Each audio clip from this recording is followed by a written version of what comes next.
지금 코스피는 5,300을 넘었고 환율은 1,460원을 웃돌고 있습니다. 보통 고환율은 경제 위기의 신호탄처럼 여겨지잖아요. 네, 그렇죠. 거의 공식처럼 받아들여지죠. 근데 시장에서는 오히려 코스피 5,800을 향한 강세장을 이야기하고 있단 말이죠.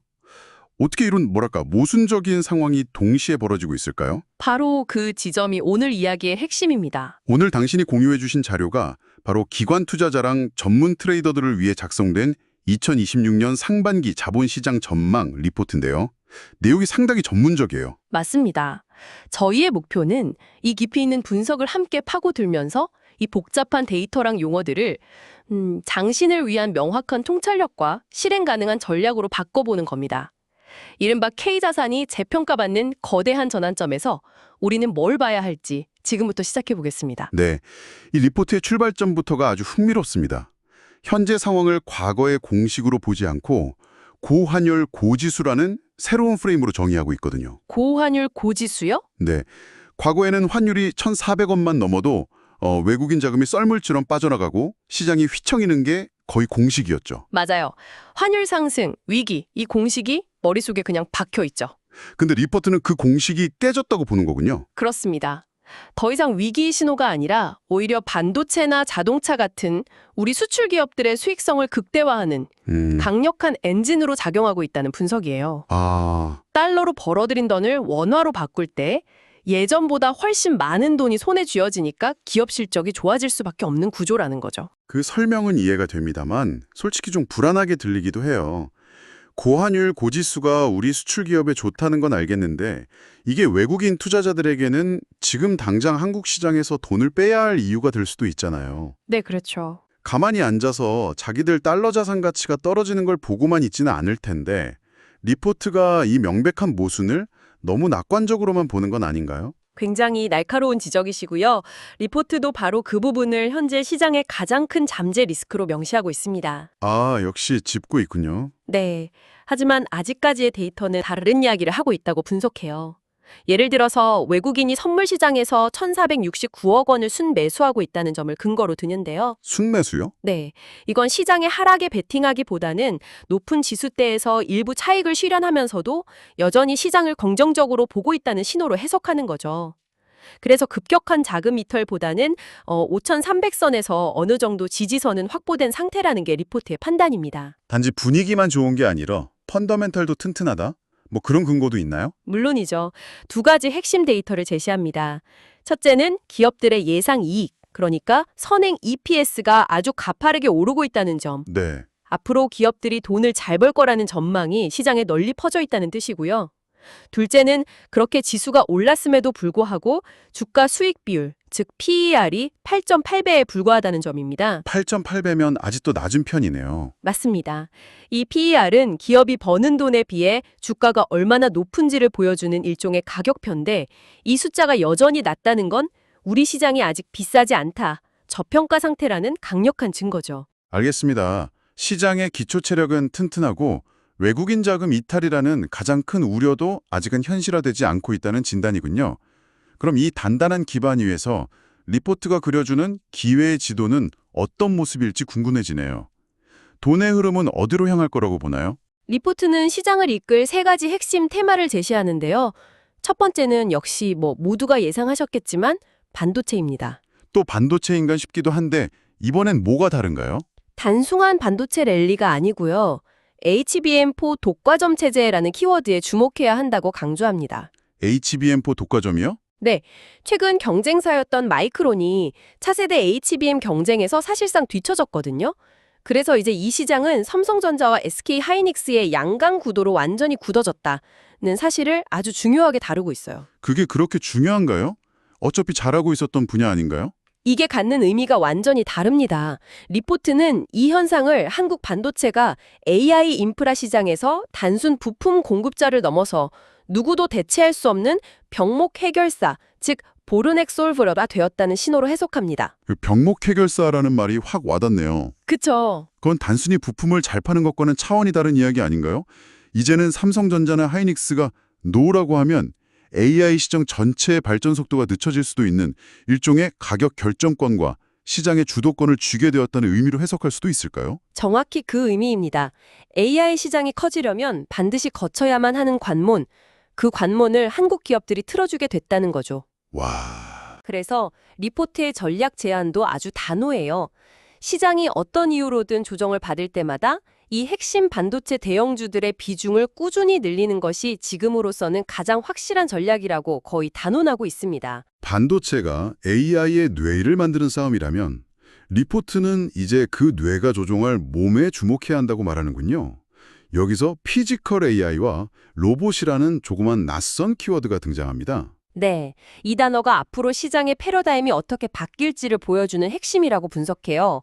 지금까지의 AI가 챗 GPT처럼 소프트웨어에 머물렀다면 이제 시장의 관심은 실제로 움직이고 만지고 작동하는 물리적인 AI로 빠르게 옮겨가고 있다는 겁니다. 물리적인 AI라? 그 신호탄으로 현대차가 최근 공개한 휴머노이드 로봇 아틀라스를 꼽고 있어요. 이게 더 이상 연구실 수준의 보여주기식 기술이 아니라 로봇 상용화가 정말 눈앞에 다가왔다는 중요한 증거라는 거죠. 그렇다면 여기서 당신이 스스로에게 던져봐야 할 질문이 생기네요. 현대차를 여전히 자동차 회사로만 볼 것인가? 아니면 로봇이라는 거대한 밸류체인의 핵심 플레이어로 재평가할 것인가? 리포트는 후자를 이야기하는 거겠죠? 맞습니다. 후자의 관점에서 접근해야 한다고 강하게 이야기합니다. 자동차를 넘어 로봇이라는 새로운 성장 동력의 관점에서 현대차 그룹주를 재해석하고요. 특히 로봇의 정밀한 움직임을 만드는 감속기 같은 핵심 부품을 만드는 기업들을 시장에 관심이 쏠리기 전에 선점할 필요가 있다고 조언하고 있어요. 현대차를 로봇 회사로 다시 보라는 관점. 정말 흥미롭네요. 그동안 시장의 관심이 온통 반도체 같은 대형주에 쏠려 있었는데 리포트는 이렇게 시선을 돌려서 소외되었던 못에서도 기회를 찾으라고 말하는 것 같습니다. 코스닥 시장 이야기도 그런 맥락이겠군요. 네, 정확합니다. 세 번째 기회는 바로 수급 개선에 대한 기대감이 커지고 있는 코스닥 시장입니다. 리포트는 두 가지 큰 변화를 지목하는데요. 첫째는 오는 3월에 새로 출시될 코스닥 액티브 ETF입니다. 액티브 ETF가 기존의 ETF랑 다른 게 뭔가요? 그게 왜 코스닥 시장의 호재가 되는 거죠? 좋은 질문입니다. 기존의 패시브 ETF는 그냥 코스닥 지수를 그대로 따라 사는 방식이라 좀 기계적인 투자인 반면에 액티브 ETF는 펀드 매니저가 직접 옥석을 가려서 유망한 종목을 적극적으로 골라담는 상품입니다. 아, 똑똑한 돈이 들어온다는 거군요. 그렇죠. 한마디로 똑똑한 돈이 코스닥 중소형주로 들어오는 새로운 통로가 열리는 셈이죠. 여기에 연기금이 코스닥 비중 확대를 검토하고 있다는 소식까지 더해지면서 만약 이게 현실화된다면 그동안 작은 부록에 목말랐던 중소형주 시장에 강력한 수급 단비가 될 수 있다는 전망입니다. 오랜만에 삼천스닥이라는 말이 다시 나올 수도 있겠네요. 다만 어떤 종목을 봐야 할지가 문제인데요. 리포트는 묻지마 투자는 절대 금물이라고 선을 긋습니다. 특히 실적이 뒷받침되는 바이오 섹터에 주목하는데요. 바이오요? 네, 그중에서도 ADC, 즉 항체 약물 접합체 기술을 강조합니다. 이건 마치 유도미사일처럼 암세포만 정확히 찾아가서 공격하는 차세대 기술이라 시장의 기대가 아주 크거든요. 이런 핵심 기술을 가진 기업들과 AI 데이터 센터 확대로 수요가 폭발하고 있는 전력기기 섹터를 유망하게 보고 있습니다. 알겠습니다. 다만 개별 종목의 변동성이 크니까 직접 투자보다는 앞서 말한 액티브 ETF를 통해 간접적으로 투자하는 게 더 안정적일 수 있다고 조언하고요. 지금까지 리포트가 그려준 기회의 지도를 살펴봤습니다. 반도체, 로봇, 코스닥이라는 보물이 있는 곳을 확인했죠. 하지만 모든 모험에는 함정이 있는 법입니다. 리포트가 지도 한편에 주의, 이 구역은 위험함이라고 표시해둔 리스크는 어떤 것들이 있을까요? 가장 경계해야 할 첫 번째 리스크로 글로벌 유동성 흡수를 꼽습니다. 좀 어려운 말인데 쉽게 말해서 올해 6월에 스페이스X와 오픈 AI 같은 이름만 들어도 엄청난 초대형 기업들의 IPO, 즉 기업 공개가 예정되어 있다는 겁니다. 아, 그 얘기는 들었습니다. 근데 그게 우리 시장에 왜 위험한 거죠? 리포트는 이 IPO들이 마치 거대한 블랙홀처럼 전 세계 투자 자금을 빨아들일 수 있다고 경고해요. 블랙홀이요? 네, 전 세계의 큰 손들이 이 IPO에 참여하기 위해 다른 자산을 팔고 현금을 마련할 텐데 그 과정에서 우리 같은 신흥시장의 자금이 유출되면서 수금에 큰 공백이 생길 수 있다는 거죠. 전 세계의 돈이 그쪽으로 다 쏠려버릴 수 있는 공포감이군요. 네, 그럴 가능성을 심각하게 보고 있습니다. 그래서 대응 방안도 아주 구체적으로 명시해요. 2분기 말, 즉 6월이 가까워질수록 포트폴리오의 현금 비중을 20%에서 30%까지 미리 확보해서 이때 발생할 수 있는 시장의 급격한 변동성에 대비해야 한다고 명확하게 제시합니다. 거대 IPO라는 블랙홀에 대비하라. 알겠습니다. 그 외에 우리가 흔히 걱정하는 유가나 환율 같은 거시경제 변수는 없나요? 물론 있습니다. 두 가지를 더 짚어주는데요. 첫째는 국제 유가가 다시 배럴당 80달러를 돌파할 가능성. 아, 유가. 유가가 오르면 당연히 물가 부담이 커지고 기업들의 비용도 늘어나겠죠. 둘째는 일본의 정치 상황과 연계된 엔화의 방향입니다. 만약 일본 자민당이 선거에서 승리하고 정책 기조가 바뀌면 지금의 약세에서 벗어나서 엔화가 강세로 돌아설 수 있다는 전망인데요. 이 두 가지 모두 우리 수출 기업들의 가격 경쟁력에 직접적인 부담을 주는 요인들이죠. 그렇다면 여기에 대한 대비책, 일종의 보험도 필요하겠네요? 네, 그래서 해지, 즉 위험 회피 전략을 제안합니다. 유가 상승에 따른 인플레이션 위험을 방어할 수 있는 에너지나 소재 섹터를 일부 담고요. 또 대표적인 저PBR 가치주인 금융, 지주사를 포트포리오의 방어주로 배치할 것을 권하고 있습니다. 마지막 리스크는 우리가 데이터로 예측하기 가장 어려운 지정학적 문제네요. 맞습니다. 언제든 시작을 한순간에 흔들 수 있는 블랙스원으로 이란 관련 분쟁 가능성을 언급합니다. 아시다시피 이건 경지 데이터로 예측할 수 있는 영역이 아니죠. 그렇죠. 그래서 리포트는 이에 대한 대응으로 포트포리오에 일종의 보험을 들어두는 셈치고 한화 에로스페이스 같은 방산주를 일부 보유하는 전략을 추천하고 있습니다. 만일의 사태에 대비한 최소한의 안전장치인 셈이죠. 자, 그럼 이 모든 분석을 종합해보죠. 기회의 지도와 위험지대를 모두 확인했는데 리포트가 당신께 제안하는 최종적인 포트폴리오 전략은 무엇인가요? 이 모든 걸 어떻게 조합해야 할지 궁금합니다. 리포트는 아주 명확하고 직관적인 자산 배분 모델을 제시합니다. 바로 60, 30, 10 전략인데요. 60, 30, 10이요? 네, 이게 뭐랄까 축구팀을 짜는 것과 같아요. 60%는 든든한 수비수와 미드필더, 30%는 골을 노리는 공격수, 그리고 마지막 10%는 예상치 못한 상황에 대비한 후보 선수와 응급키트인 셈이죠. 오, 비유가 재미있네요. 그럼 60%에 해당하는 핵심 수비수와 미드필더는 누구인가요? 가장 큰 비중인 60%는 핵심 포트폴리오입니다. 시장의 중심을 단단하게 잡아주는 역할로 철저히 실적에 기반한 우량 대형주로 채웁니다. 리포트가 구체적으로 언급한 종목은 삼성전자, SK하이닉스, 현대차, 그리고 HD현대중공업. 우리 시장을 대표하는 선수들이죠. 그럼 30%를 차지하는 공격수들은 누구죠? 더 높은 수익을 노리는 선수들이겠네요? 네, 이 30%는 전술적 알파를 추구하는 영역입니다. 핵심 포트폴리오보다 더 높은 초과 수익을 노리는 조금 더 공격적인 바구니라고 할 수 있죠. 네. 여기에는 앞서 우리가 이야기했던 성장 테마들이 담깁니다.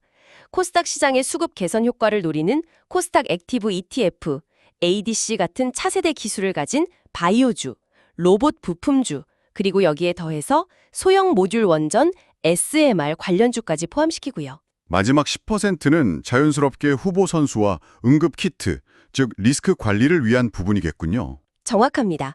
마지막 10%는 현금 및 해치 영역입니다. 앞서 언급한 여러 리스크에 대비하기 위한 안전장치 역할을 하죠. 여기에는 즉시 사용할 수 있는 현금과 지정학적 위기 발생 시 방어 역할을 해줄 수 있는 방산주로 구상합니다. 정리가 되네요. 결국 리포트의 최종 메시지는 시장의 튼튼한 펀더멘탈을 믿고 단기적인 하락은 매수 기회로 삼되 6월에 닥쳐올 유동성 변화라는 큰 파도에는 현금과 방어주라는 서핑보드를 미리 준비하라. 이런 거로 요약할 수 있겠습니다. 네, 아주 정확한 요약입니다. 오늘은 2026년 상반기 자본시장에 대한 전문가 리포트를 통해 K자산의 재평가 기회와 거시적 전환점에 대해 깊이 있게 살펴봤습니다. 반도체 독점 강화와 피지컬 AI라는 새로운 성장 동력, 그리고 거대 IPO와 매크로 변수라는 잠재적 리스크까지 꼼꼼하게 짚어봤네요. 네, 오늘 리포트의 핵심은 결국 그거예요. 지금 시장이 좋은 게 그냥 분위기나 돈의 힘 때문이 아니라 기업들이 실제로 돈을 잘 벌고 있다는 아주 튼튼한 펀더멘털에 기반하고 있다는 걸 데이터로 보여주는 거죠. 그렇죠. 그래서 막연한 공포나 과도한 낙관보다는 다가올 여러 변화에 유연하게 대응하면서 기회를 활용하는 균형 잡힌 시각이 그 어느 때보다 중요해 보입니다. 맞습니다. 여기서 마지막으로 당신이 한 번쯤 더 생각해 볼 질문을 던져드리고 싶습니다. 리포트는 스페이스X나 오픈AI 같은 초대형 IPO가 시장의 유동성을 팔아들이는 리스크라고 분석했죠. 분명 합리적인 경고입니다. 하지만 관점을 한번 뒤집어 보면 어떨까요? 네. 만약 이 거대 기술 기업들의 상장이 성공적으로 마무리된다면 그 이후에는 어떤 일이 벌어질까요? 오히려 이들로 인해 촉발된 AI와 우주 산업에 대한 전 세계적인 낙관론과 투자 열풍이 한국의 관련 기술 기업들에게 새로운 자금과 기회를 몰고 오는 강력한 촉매제가 될 수는 없을까요?